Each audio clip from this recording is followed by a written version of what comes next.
ونستعينه ونستغفره ونعوذ بالله من شرور أنفسنا ومن سيئات أعمالنا. من يهده الله فلا مضل له ومن يضلل فلا هادي له. وأشهد أن لا إله إلا الله وحده لا شريك له، وأشهد أن محمدًا عبده ورسوله وصفيه من خلقه وخليله. اللهم صل وسلم وبارك على نبينا محمد وعلى آله وأصحابه صلاة وسلاما دائمين متلازمين إلى يوم الدين. أما بعد، فإن أصدق الحديث كتاب الله، وخير الهدي هدي محمد صلى الله عليه وسلم، وشر الأمور محدثاتها، وكل محدثة بدعة، وكل بدعة ضلالة، وكل ضلالة في النار. اللهم أجرنا من النار واعتق رقابنا ورقاب آبائنا وأمهاتنا من النار، واجعلنا ممن خافك واتقاك واتبع هداك.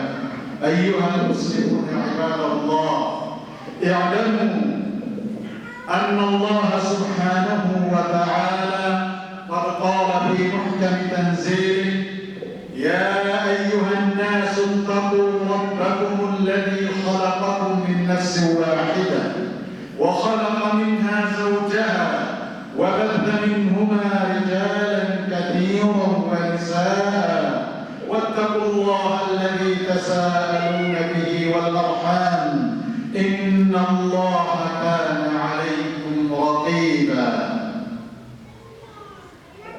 يا أيها الذين آمنوا اتقوا الله حق تقاته ولا تموتن إلا وأنتم مسلمون. وقال جل وعلا: يا أيها الذين آمنوا اتقوا الله وقولوا قولا سديدا يصلح لكم أعمالكم ويغفر لكم ذنوبكم، ومن يطع الله ورسوله فقد فاز فوزا عظيما. أيها المسلمون عباد الله، إن موضوع التقوى موضوع مهم جدا جدا، ولأهمية التقوى كان وصية الله سبحانه وتعالى لنا وللأمم الذين مضوا قبلنا. يقول الله سبحانه وتعالى: ولقد وصينا الذين أوتوا الكتاب من قبلكم وإياكم أن اتقوا الله. ولأهمية التقوى كانت التقوى وصية الأنبياء لأممهم، فقد أوصى نوح لأمته بالتقوى، وكذلك هود وصالح وشعيب وغيره من أنبياء الله صلوات ربي وسلامه عليهم. كذبت قوم نوح المرسلين إذ قال لهم أخوهم نوح ألا تتقون. كذب أصحاب الأيكة المرسلين إذ قال لهم شعيب ألا تتقون. فكما أن التقوى وصية الله ووصية الأنبياء لأممهم، كانت وصية نبينا محمد صلى الله عليه وسلم لأمته. فعن العرباض بن سارية رضي الله عنه قال: وعظنا رسول الله صلى الله عليه وسلم بعد صلاة الغداء. وعظنا رسول الله صلى الله عليه وسلم يوما بعد الغداء موعظة بليغة ذرفت منها العيون ووجلت منها القلوب. فقال رجل: يا رسول الله، إنها موعظة مودع، فماذا تعهد إلينا؟ فقال رسول الله صلى الله عليه وسلم: أوصيكم بتقوى الله، أو كما قال صلوات ربي وسلامه عليه.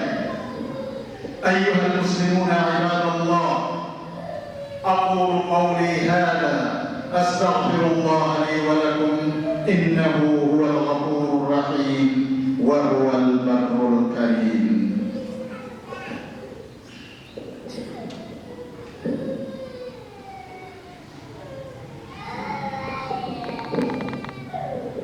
الحمد لله ولي كل نعمة والقادر عليها، أسبغ علينا نعمه ظاهرة وباطنة، فلله الحمد رب السماوات ورب الأرض رب العالمين، وله الكبرياء في السماوات والأرض وهو العزيز الحكيم. الصلاة والسلام على أشرف الأنبياء والمرسلين، نبينا محمد صلى الله عليه وسلم، وعلى آله وأصحابه والتابعين لهم بإحسان إلى يوم الدين. أيها المسلمون عباد الله، فقد أوصى النبي صلى الله عليه وسلم لأمته ولكبار صحابته بالتقوى، فقد أوصى معاذا وقال له: اتق الله حيثما كنت، وأتبع السيئة الحسنة تمحها، وخالق الناس بخلق حسن. أيها المسلمون عباد الله، تزودوا بالتقوى، لأن التقوى خير زاد، كما قال الله سبحانه وتعالى: وتزودوا فإن خير الزاد التقوى واتقون يا أولي الألباب. عباد الله، اعلموا أن الله قد أمركم بأمر بدأ بنفسه وثنى بملائكته وثلث بكم أيها المؤمنون، فقال جل من قائل عليما وآمرا حكيما: إن الله وملائكته يصلون على النبي، يا أيها الذين آمنوا صلوا عليه وسلموا تسليما. اللهم صل على نبينا محمد وعلى آل محمد، كما صليت على إبراهيم وعلى آل إبراهيم، وبارك على محمد وعلى آل محمد، كما باركت على إبراهيم وعلى آل إبراهيم، إنك حميد مجيد. ورضي الله عن أصحاب رسول الله أجمعين. اللهم أعز الإسلام والمسلمين، وأذل الشرك والمشركين، ودمر أعداءك أعداء الدين. اللهم اغفر للمؤمنين والمؤمنات والمسلمين والمسلمات الأحياء منهم والأموات، إنك سميع قريب مجيب الدعوات. اللهم أرنا الحق حقا وارزقنا اتباعه، اللهم أرنا الحق حقا وارزقنا اتباعه، وأرنا الباطل باطلا وارزقنا اجتنابه. وصلى الله وسلم على نبينا محمد وعلى آله وأصحابه وسلم، وقوموا إلى الصلاة.